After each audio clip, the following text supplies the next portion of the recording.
Mesdames, Messieurs, bon début de semaine sur Canal 2 International et bienvenue au 13h dont voici les principales articulations. Baccalauréat de l'enseignement général et technique 2019, plus de 138 000 candidats frappent aux portes de l'enseignement supérieur ce lundi depuis 7h30.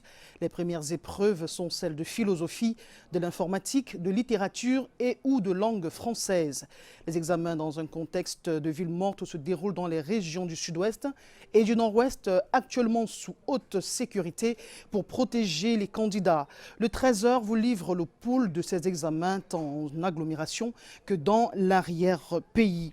Dans ce journal également, nous vous parlerons de cette découverte macabre à Baganté. Une dame a été retrouvée morte, suspendue au bout d'une corde. Tout porte à croire qu'il s'agirait d'un suicide par pendaison. Et en attendant les résultats de l'enquête qui est déjà ouverte, c'est une famille qui est dans l'émoi total. La défunte était mère de 4 enfants, parmi lesquels un bébé de 4 mois.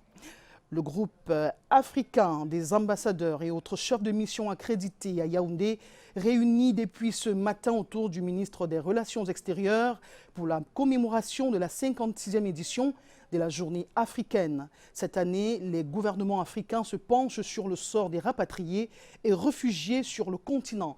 Plus de détails dans le 13h.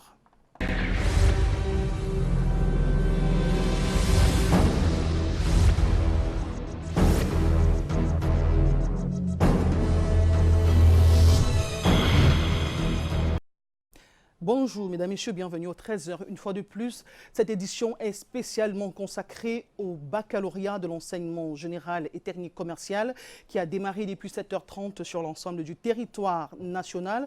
Dans les régions du nord-ouest et du sud-ouest, le contexte il est particulier. Ces jours de ghost town, ville morte malgré cela, les candidats ont bravé cette épreuve de ghost town pour se rendre dans leurs différents lieux d'examen, les centres d'examen qui jusqu'à présent est fortement dominé par les forces de sécurité pour protéger ces enfants-là contre les séparatistes qui ont appelé au boycott des écoles dans ces régions depuis bientôt 3 ans, que ce soit à Mouyouka, à Mundemba, à Bouya ou encore à Bamenda. L'accès aux salles d'examen est interdit, vous le comprenez. Les parents sont venus laisser les enfants très tôt le matin et s'assurent qu'ils sont en sécurité. Nous reviendrons sur cette actualité dans nos prochaines éditions. Et très tôt le matin, justement, les enfants étaient présents. Vous le voyez justement, les surveillants des salles d'examen sont prêts et tout se passe jusqu'ici sans heurte. Vous voyez également les forces de sécurité qui patrouillent ça et là pour s'assurer qu'il n'y aurait pas une incursion des bandes armées pour verser le sang, comme ils en ont l'habitude ces derniers jours, dans cette partie du pays. Dans la ville de Douala également, l'ambiance est celle des examens de fin d'année, le baccalauréat, il faut le dire. Nous allons rencontrer notre reporter Robert Charles Itok et Thierry Nana qui se sont rendus au lycée bilingue de Daido à Douala, justement, un lycée qui accueille majoritairement ces derniers temps les déplacés des régions anglophones du fait de l'insécurité, justement. Robert Charles Itok, bonjour. Bonjour Mondina aussi, nous sommes effectivement ici ce matin dans le centre d'examen du lycée bilingue de Daido. Ici, quelques candidats ont été conduits hors de l'enceinte de l'établissement parce qu'ils sont arrivés 1 heure de temps après le début des examens. Comme vous pouvez le constater, nous sommes à l'extérieur parce que les consignes sont strictes, pas de médias dans l'enceinte de l'établissement.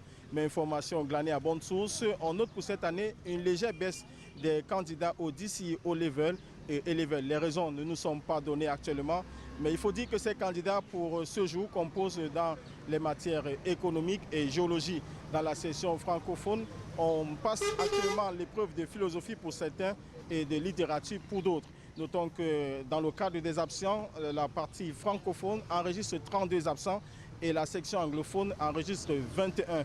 Pour cette année 2019, 5 jours suffiront aux candidats de la section francophone pour être évalués dans les différentes matières, alors que la section anglophone qui enregistre les différents DCI, les candidats passeront 3 semaines à être évalués chacun dans la matière qu'il aura choisie. Depuis le lycée bilingue de Daido, nous sommes Thierry Nana et Robert Charles Itok pour Canal 2 International. Merci Robert Charles Tok. Nous nous rendons tout de suite à Loum et à Ndjombe Pendia avec Lil Piejou et Luciano Ndiakoudou. C'est dans le département du Mongo pour vivre l'ambiance qui prévaut en ce moment même dans cet établissement. Le sous-centre de Loum qui accueille les élèves venant des régions du sud-ouest et du nord-ouest également. Reportage de Lil Piejou. 6h45, lundi 27 mai 2019. Les candidats au baccalauréat de l'enseignement général se présentent devant leur centre d'examen. Nous sommes au lycée de Loum, dans le département du Mongo, région du littoral. Les salles sont encore fermées. Tout le monde doit passer au détecteur de métaux. Le chef de centre ne veut prendre aucun risque. Nous avons 506 candidats repartis sur 13 salles. Et de manière spécifique, dans la série allemande, nous avons 70 candidats, série espagnole 196, série C 48 et série D 192. Une fois en salle, place à la transparence. Les enveloppes sont bien sécurisées. La première épreuve de la journée démarre.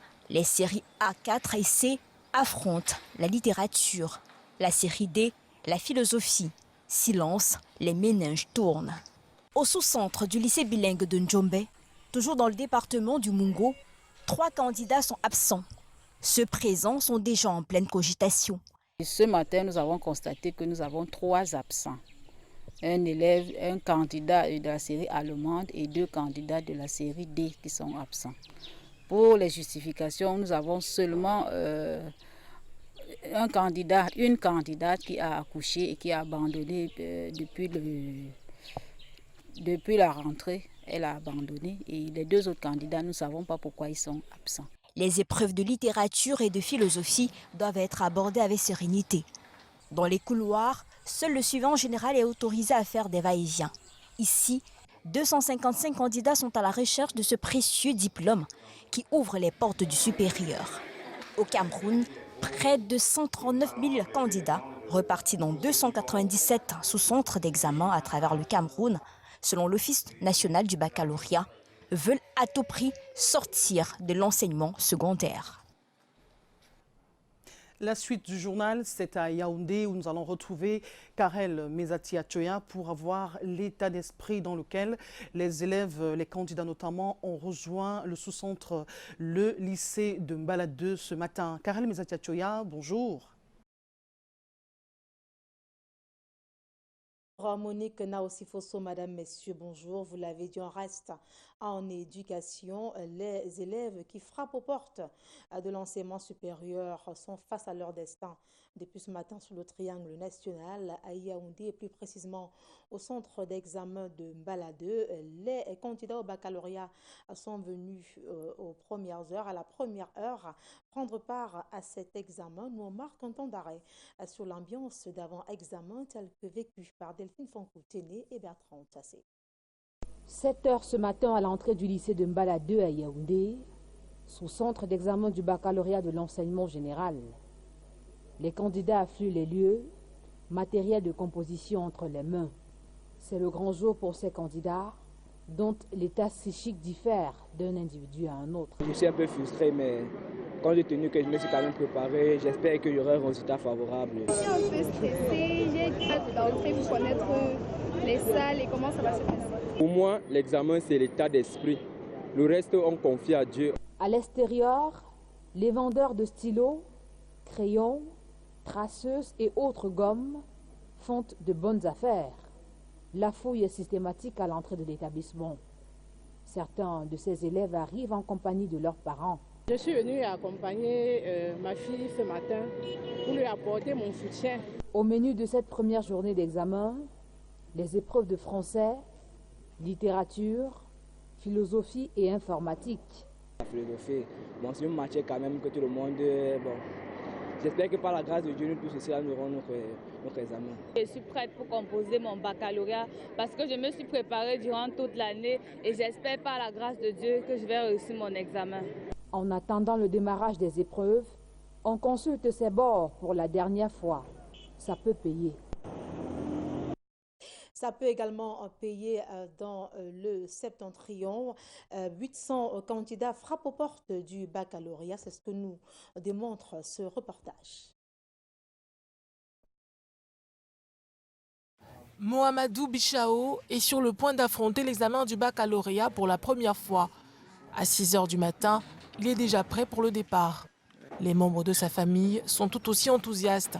Ensemble, ils lisent une prière afin que l'examen se passe bien et que la réussite suive. Je suis très content de la santé de l'examen de mon enfant. Je lui souhaite une bonne chance, réussite dans sa vie. Je me suis battu, Dieu merci. Il est en bonne santé, pour qu'il réussisse et lui avec ses camarades. Au centre d'examen, tous les candidats s'adonnent à un exercice préalable. Vérification des pièces d'identification, des noms et des numéros de table affichés au babillard. Pour la première fois d'arriver ici au collège Sainte-Thérèse, je suis un peu plus émue. Je me sens prête pour composer l'examen. Donc, je vais tout faire pour réussir. Je suis très fière car je sais que je vais bien écrire parce que je me suis bien préparée pour ça. Donc, en ce jour, je me suis préparée de ne pas commettre d'erreurs. Au lycée bilingue comme au lycée classique et moderne de Garoua, un calme de monastère règne après le lancement de la première épreuve. Aucune absence n'est à déplorer. Parce que nous avons constaté que les candidats ont répondu présent, qu'ils ont toutes les pièces d'identification nécessaires, que les chargés de mission, les auxiliaires chargés de mission ainsi que les différents responsables qui devaient intervenir dans le secrétariat se sont déjà apprêtés. Le chef de centre a fait le tour avec nous et je crois que l'examen va se dérouler dans la sérénité. C'est plus de 8000 candidats qui frappent aux portes des universités dans la région du Nord cette année. Ils sont inscrits dans 20 centres d'examen. Donc, compris, il s'agit plutôt de 8000 candidats qui frappent aux portes de l'enseignement supérieur. Tous ou presque ont répondu à présent. Dans l'actualité, le groupe africain des ambassadeurs et autres chefs de mission accrédités à Yaoundé réunis depuis ce matin autour du ministre des Relations extérieures pour la commémoration de la 56e édition de la journée africaine. Cette année, les gouvernements africains se penchent sur le sort des rapatriés et réfugiés sur le continent, ce qui justifie le thème « Année des réfugiés rapatriés forcés, déplacés internes pour des solutions durables aux déplacements forcés en Afrique ». Attendu donc de ces travaux qui vont durer 3 jours, des solutions panafricaines pour juguler les premiers avis recueillis des travaux qui se tiennent en ce moment même au ministère des Relations extérieures laissent croire que la résolution des conflits sur le continent est source de résorption d'une immense partie de ces problèmes de migration sous contrainte. Nous y reviendrons ce soir au journal présenté du 19h50. Elles portent en elles la vie et après avoir donné naissance à leurs enfants, elles s'en occupent jusqu'au bout. C'est dire que l'importance du rôle des mamans dans la vie de leur progéniture n'est plus à démontrer. Des mamans qui ont été célébrées dans le monde entier ce mois de mai et au Cameroun. La commémoration a donc eu lieu hier dimanche et l'on retient de cette belle fête que les mamans sont au cœur des vies de leurs enfants. Les détails dans ce reportage réalisé avec le concours de Michel Foucault. Être mère est une vocation qui n'a pas de prix, car elle porte en elle la vie, laquelle est sacrée. De la naissance à l'adolescence et même au-delà, la maternité permet de tisser des liens forts avec ses enfants. Des enfants qui, après avoir atteint un certain âge, offrent des cadeaux à leur maman, surtout lors des événements spéciaux, comme c'était encore le cas hier au Cameroun.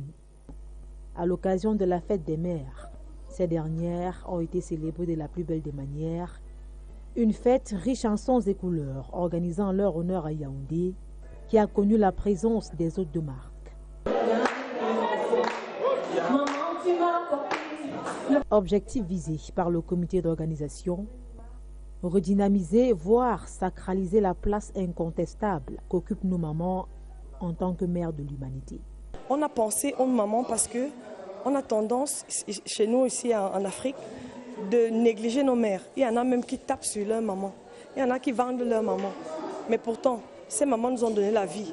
Alors on veut apporter un peu plus d'harmonie, on veut rapprocher la maman de son enfant, que cet amour reste, que cet enfant comprenne que cette femme a passé 9 mois de sa vie à porter cet enfant dans le ventre, l'élever et le faire grandir. Une initiative qui sera renouvelée l'année prochaine dans le seul but de resserrer davantage les liens mère-enfant. On reste avec la jante féminine pour parler cette fois-ci du rôle de la femme dans la gestion des conflits. Une réflexion irrelative est ouverte depuis quelques jours ici même à Yaoundé. C'est dans le cadre de la conférence régionale de Ligue de femmes africaines pour la paix et la liberté. La réflexion en question s'achève ce jour. Les précisions d'Alongis Lankanga. La place de la femme dans la prévention et la gestion des conflits en Afrique. Le sujet était au centre de la conférence régionale de la Ligue internationale des femmes pour la paix et la liberté à Yaoundé. Le professeur Charlie Gabriel Mbok, directeur de recherche en anthropologie, a présenté la jante féminine comme une actrice stratégique dans la construction de la paix. Et comme elle produit la vie, sa conscience de mère la pousse instinctivement à défendre le produit qui est le sien. Vous avez vu des bêtes sauvages défendre leurs bébés contre les mâles qui en sont les géniteurs. À travers cette conférence placée sous le thème « Renforcement de la collaboration entre les sections et groupes d'Afrique pour la consolidation de la paix et la participation des femmes à la prévention des conflits », cette ligue veut renforcer sa collaboration et discuter des défis émergents en Afrique avec les gouvernements africains. Dans le cas d'espèce, je voudrais citer le Niger, le Nigeria, par exemple. Nous partageons ensemble les défis liés à la secte Boko Haram. Nous partageons ensemble les défis liés à l'extrémisme violent. L'autre domaine qui divise et où la femme peut jouer un rôle important, c'est dans les questions électorales. Cette conférence régionale s'achève ce 27 mai. En politique, au lendemain de la célébration hier des 29 ans du Social Democratic Front, nous vous proposons le regard d'un historien-chercheur. Il va se prononcer sur la célébration en question et la vie ou alors le parcours du SDF. Raoul Sumo Tayou s'exprime au micro de Rodrigue Tongué. Le respect. Il faut noter que ce parti est né dans le sang et que c'est grâce à ces actions multiformes que nous avons quelques avancées démocratiques aujourd'hui. C'est grâce au SDF, au sein du Parlement, qu'il y a un véritable contrôle de l'action gouvernementale. Il faut juste regretter que ce parti n'ait pas pu venir à bout de ses propres contradictions internes qui ont fait à ce que beaucoup de ses membres fondateurs sont partis. Il faut également regretter le fait que le SDF n'ait pas pu tenir face aux boutardes du gouvernement qui l'a enfermé dans une territorialité qui n'était pas la sienne au départ. Ce parti aujourd'hui, qui était un parti national hier, est devenu un parti d'anglobamie. En religion, l'Église pentecôtiste sort du sentier religieux pour explorer le bien-être social de ses fidèles réunis au sein de la plateforme Pentecôtiste Advocates for Economic Development. Les fidèles viennent de suivre à Yaoundé une formation axée sur l'éducation de qualité des jeunes et leur insertion professionnelle ou alors socio-professionnelle. Arnaud Gueffak nous en dit plus. C'est un conclave pour les jeunes d'abord. Ici à Yaoundé, experts en position d'enseignants et les fidèles en position d'apprenants. Là, on parle de l'éducation de qualité aux jeunes diplômés de l'église pentecôtiste. Nous œuvrons pour l'éducation de qualité en leur donnant les informations crédibles et en temps opportun, n'est-ce pas, sur le calendrier des concours des grandes écoles, l'entrée directe, que ce soit entrée directe ou indirecte, n'est-ce pas, les modalités d'entrée, n'est-ce pas, les diplômes acquis, donc tout ce qui peut faciliter leur réussite au concours pareil. La formation initiée là va plus loin et oriente les jeunes vers une insertion socio-professionnelle réfléchie. Ici enseigner les astuces et techniques de recherche d'emploi. Concrètement, La leçon répond à quelques questions fondamentales relatives aux préalables qui conduisent vers le monde professionnel. Comment rédiger un CV, comment faire une lettre de motivation et également comment faire une interview lorsque nous sommes appelés dans une entreprise. Pentecostal Advocate for Economic Development est assis sur 4 piliers qui constituent l'essentiel de ses activités hors religion.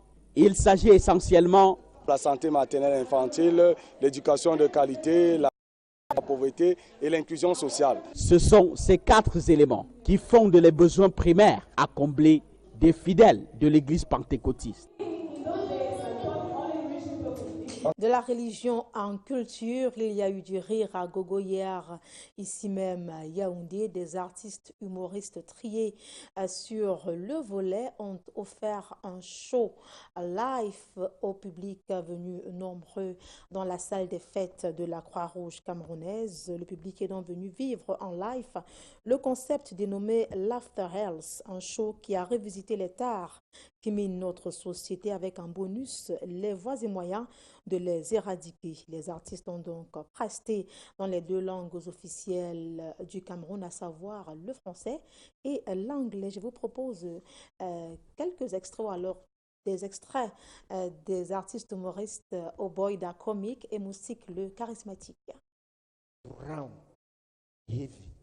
I talked to him, business and I said, no, this is a rich man. So when they drove me back to my hotel room, I opened the envelope. It was 10,000 inside 10,000. So people they get money for the year one day. I'm telling you, 1 million.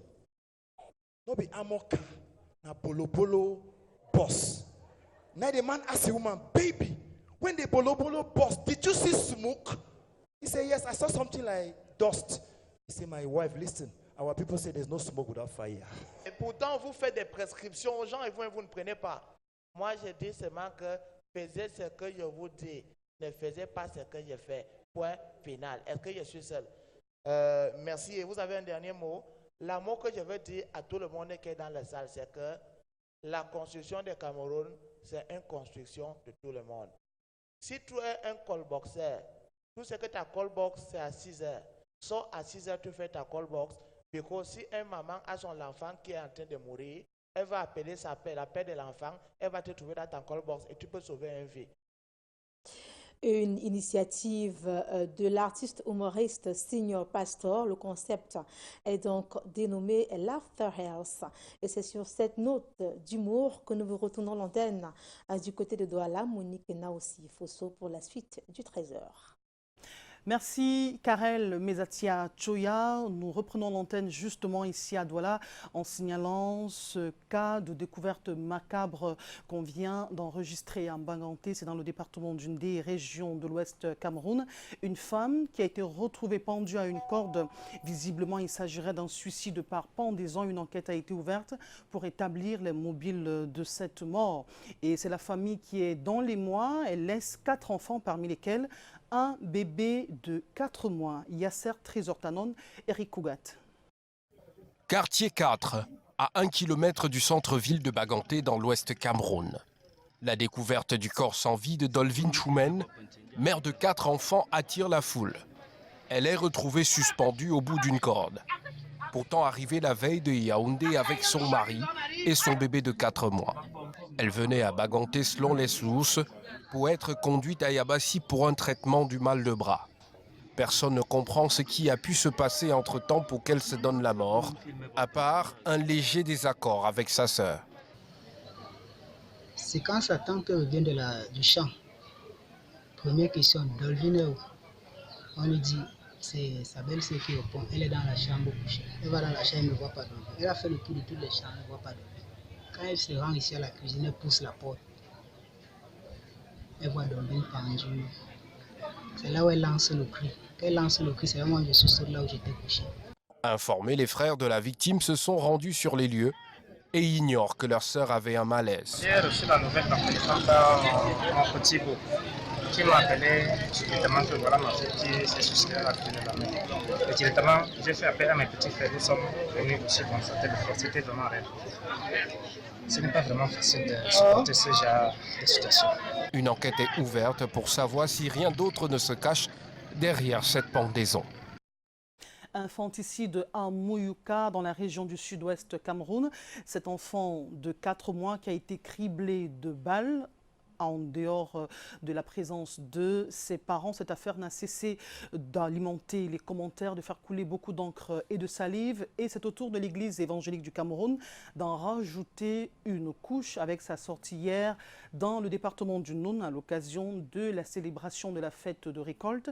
Les chrétiens de cette partie du pays ont condamné ce qu'ils ont qualifié de crime odieux en appelant les chrétiens à prier davantage pour le retour de la paix au Cameroun, notamment dans ces régions en crise, le nord-ouest et le sud-ouest Cameroun. Njoya Nourdine et Lil Pijou. L'Église évangélique du Cameroun condamne avec la dernière énergie l'assassinat du bébé de 4 mois à Mouyouka par des bandes armées. Le président de l'Église évangélique du Cameroun a profité du dimanche de récolte à la paroisse Nunda Bassier, à Fumban, région de l'Ouest, pour dire non à la montée en puissance des violences dans les régions du sud-ouest et du nord-ouest. Dieu est au milieu de son peuple. Même si dans un bilan de criminalité indescriptible, des hommes, on ne sait pas si c'est des hommes, on ne sait pas si c'est des femmes, peuvent se lever et tuer un enfant de 4 mois, ce qui est une abomination, une malédiction, etc. Dieu n'a pas abandonné son peuple et Dieu ne nous abandonnera jamais. L'Église n'est pas seulement une communauté de foi, mais est une communauté qui doit administrer, qui doit gérer. Et pour ce faire, il faut mettre en place des outils qui permettent de prendre en compte toute la machine administrative et la documentation de l'Église. Au-delà de cette condamnation, les fidèles ont contribué à l'épanouissement de l'Église de cette région synodale Noun-Nord. Contribution qui, selon le révérend Henje Toya, permet à l'homme d'offrir un cadeau à l'Éternel, tout en interpellant celui-ci à cultiver la bonne volonté. Je participe à cette célébration, l'œuvre de Dieu continue d'avancer. Voilà, c'est dans tout un sentiment de joie et marqué d'une très grande humilité. Vient donc comme réponse au Seigneur pour porter et supporter l'œuvre à laquelle il nous appelle et il nous implique. Les paroisses venues des 4 coins de la ville de Fumban ont clôturé cette journée de fête par des prières pour la paix et la stabilité du Cameroun. Du sport dans le 13h, on va parler du Nambudoka, le championnat national de cette discipline. Eh bien, ils se sont réunis le week-end dernier à Mbalmayo. C'était des dames et des messieurs et en compétition de kata individuel open et jouent randori en catégorie de poids, les plus de 100 kg de Nambudoka, parmi lesquels les meilleurs de l'équipe nationale triple champion d'Afrique. Et parmi également les lauréats, on a retenu Nestor Bouri de Douala, Perenco Klop qui arrache l'or en kata devant Biakop Hugues du Xingxing de Yaoundé et Jacques Baïha d'Ayegui de Yaoundé. Justement, en combat, Rumi double l'or chez les moins de 80 kg et Jacques Baïha pour les plus de 80 kg. En dames, Emilienne Dié prend l'or chez les moins de 60 kg et Mbengele Eboué championne avec plus de 70 kg. Et en kata Dao Dio, Céline est première devant Laure Kémoni. Écoutons quelques réactions que nous propose Aimé Moukoko. Au cours de cette saison sportive, pour moi, je veux atteindre un niveau supérieur. Je vais développer mon sens des techniques et mon objectif, c'est de représenter le Cameroun hors du pays. Qui était très rude, un championnat en kata et en combat. J'ai pu avoir 2 médailles d'or, une en kata open, messieurs, et une médaille d'or en combat individuel moins de 80 kg. Ce championnat national a pour but, n'est-ce pas, au niveau des seniors, dames et messieurs, de sélectionner la fine fleur de Nambudo qui pourra dans les prochains jours nous représenter dans les échéances internationales. Il est 13h30, mesdames et messieurs, merci de nous avoir regardé. Le prochain rendez-vous avec l'information, ce sera à 16h dans le cadre d'Écho des régions. Je serai les vôtres naturellement. Bon après-midi en compagnie des programmes de Canal 2 International qui se poursuivent. Canal 2 International.